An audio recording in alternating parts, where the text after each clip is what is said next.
Lucille Cornet-Vernet, une femme qui s'engage contre le paludisme, une maladie qui concerne potentiellement la moitié de l'humanité. Et notre invitée pense avoir trouvé le remède d'une brave petite plante miraculeuse qui soigne cette maladie et surtout bloque sa transmission.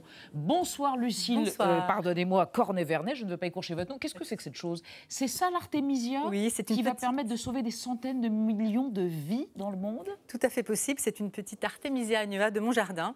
Et en effet, cette plante possède de nombreuses molécules active contre la malaria, le paludisme. Oui.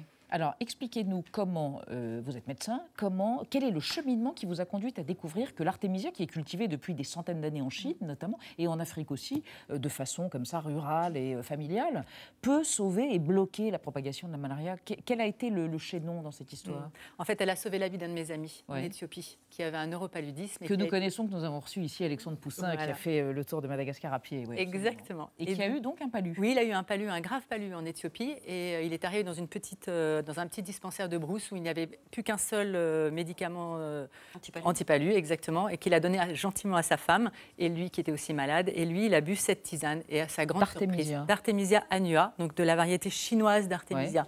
Et il a donc guéri en 48 heures, et il a écrit dans son livre d'ailleurs, et nous sommes amis, et nous en avons beaucoup reparlé en fait de cette Et c'est devenu la cause de votre vie?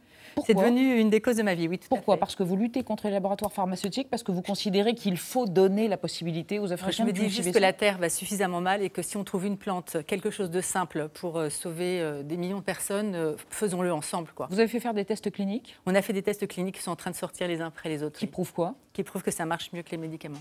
Êtes-vous soutenu? Êtes-vous aidé? Êtes-vous combattu? On est très aidé. Vous êtes très aidé? Oui, mais bon, évidemment pas par les institutions encore, mais on espère que ça va arriver. Mais pourquoi vous dites Parce ça que c'est trop simple, une plante qui soigne une maladie grave. C'est beaucoup trop simple et on est dans un monde extrêmement complexe, comme vous venez de nous montrer.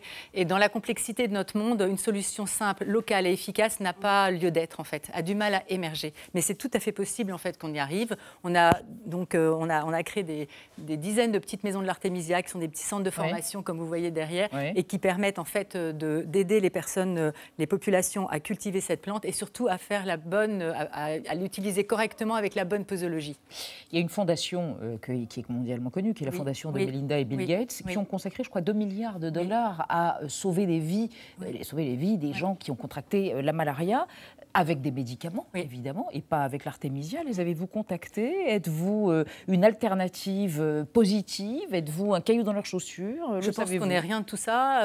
Ils connaissent, je pense, la plante Artemisia annua, mais aujourd'hui, nous n'avons pas de relation avec eux particulière. Vous n'avez pas contacté, vous n'avez pas cherché à les... Ils ont été contactés, mais pour l'instant, on n'a pas de retour. Pas réceptif. Natacha Polony, vous vouliez poser une question? Vous avez dit que cette variété est une variété chinoise d'Artemisia, que vous avez donc découverte, ou que votre ami a découverte en Éthiopie. Elle est très connue, en fait. Alors, si elle est si connue, comment expliquez-vous que ça ne soit pas arrivé jusqu'à nous? Et dans ces cas-là, sait-on dans certains endroits du monde que cette plante est utile et efficace? Tout à fait. En fait, elle est connue depuis la nuit des temps par la médecine traditionnelle chinoise. Une molécule est extraite actuellement de cette plante et forme aujourd'hui les médicaments actuels avec l'artémisinine, donc les médicaments actuels contre la malaria. Mais ce qu'on ne dit pas, c'est qu'en tisane, elle soigne.